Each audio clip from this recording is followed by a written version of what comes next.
government recently said if they did not have sanctuary in Pakistan, they would not last a month. We need intense dialogue and engagement. I therefore conclude with proposing the following. One, to tackle criminal economics, we need to convene at the Asia and regional way and document who benefits from producing, processing, trafficking, and consuming. This requires an international effort without blame game to be able to uproot the basis of this phenomenon. Second, we propose an Asian and international regime. Whatever is acceptable, particularly to our neighbor in Pakistan, to verify cross-frontier activities and terrorist operations. We do not want blame game, we want verification. Thirdly, there's need for a fund to combat extremism. Pakistan is generously pledged $500 million for reconstruction of Afghanistan. This fund, Minister Aziz, could be very well used for containing extremism, because without peace, any amount of assistance will not meet the needs of our people. We have balancing the opportunities and the threats. I'm confident that focused, deliberate, systematic effort can enable us to win a world and to make Afghanistan and Asia secure. Once again, thank you for your attention.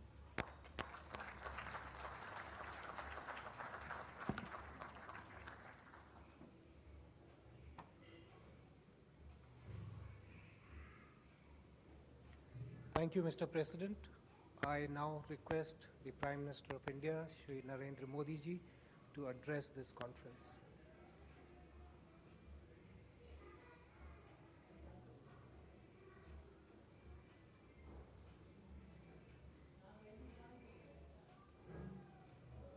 Your Excellency, Dr. Mohammad Ashraf Ghani, President of the Islamic Republic of Afghanistan, Your Excellency Salahuddin Rabbani, Foreign Minister of the Islamic Republic of Afghanistan, my colleague Minister Sri Arun Jaitley ji, Foreign Ministers, heads of the delegations, ladies and gentlemen, Namaskar, Sat Sri Akal. It is an honor to speak at the inaugural session of the 6th Ministerial Conference of the Heart of Asia, Istanbul process on Afghanistan. And it is a particular pleasure to jointly inaugurate this conference with our friend and partner, President Ashraf Ghani of Afghanistan. I thank Excellency Ghani for accepting my invitation and for gracing this conference. It is also a great privilege for me to welcome all of you in Amritsar, a city blessed with simplicity, beauty, and spirituality, and about to the Golden Temple, the holiest shrines of Sikhs. It is a place made sacred by Sikh Gurus who meditated here. It embodies peace and humanism and is open to all people and religions. Its streets and squares tell stories of great valor and immense sacrifice. It is a city whose character has been shaped by proud patriotism and generous philanthropy of its residents, and by their spirit of enterprise, creativity, and hard work. Amritsar also happens to nurture an old and steadfast connection of warmth and affection with Afghanistan. Among the earliest disciples of the first Guru of Sikhs, Baba Guru Nanak Dev Ji, were Afghans in Kabul in the 15th century. Even today, the shrine of an Afghan origin Sufi saint, Baba Hazrat Sheikh, in Punjab, is revered by all faiths, including visitors from Afghanistan.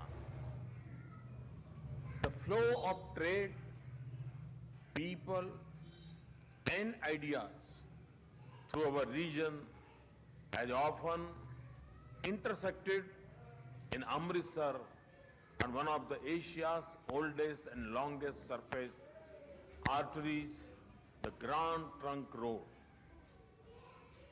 Amritsar reinforces the value of restoring connectivity, which is so crucial for the overall growth, stability, and economic prosperity of Afghanistan.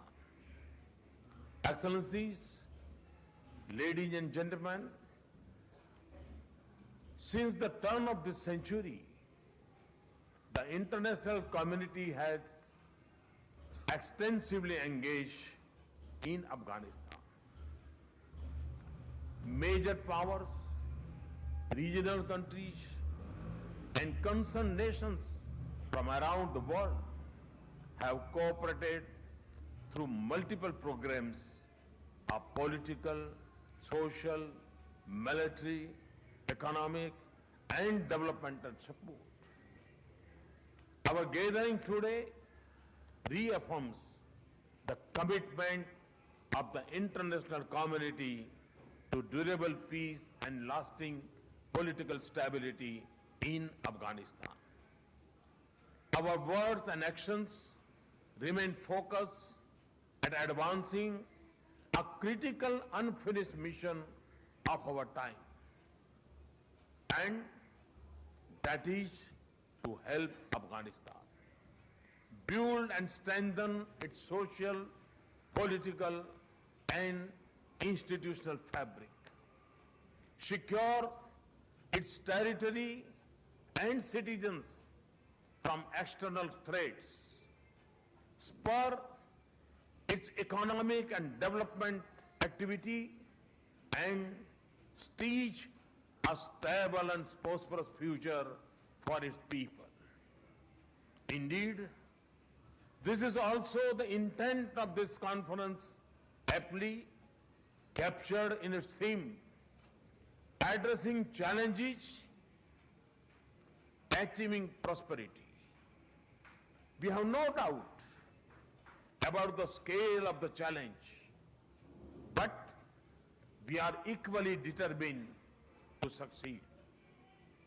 The results of our collective efforts thus far have been hard-won but mixed.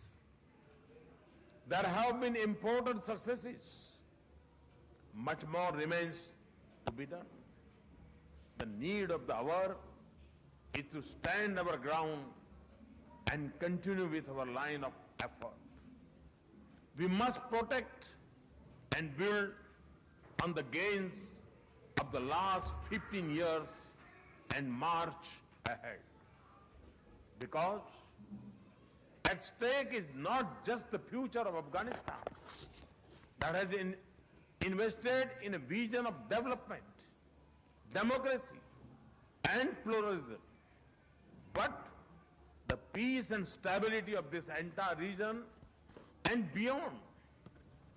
Let us also reflect with urgency on what more must be done and what we must avoid in Afghanistan so that its citizens can self-sustain peace and economic growth. The answers are all there.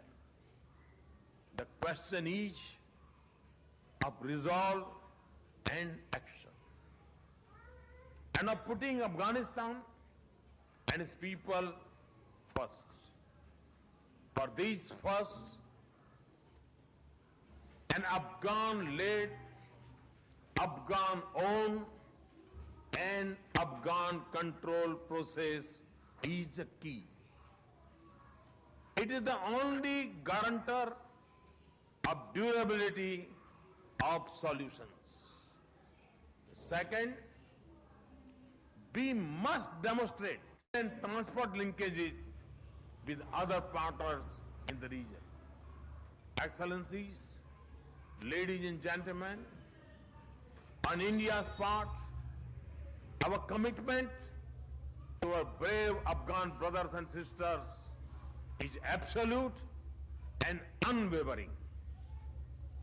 The welfare of Afghanistan and its people is close to our heart and our minds. The successful record of our partnership in projects, big and small, in Afghanistan speaks for itself. The principal dimension of our cooperation has always been its people-centric nature. Our joint efforts educate Afghans young and nurture their skills, provide health care and improve agriculture, build infrastructure and institutions, and allow traders and small businesses in Afghanistan to connect with immense commercial and economic opportunities in India. And the reach and benefit of such efforts extend to all corners of Afghanistan.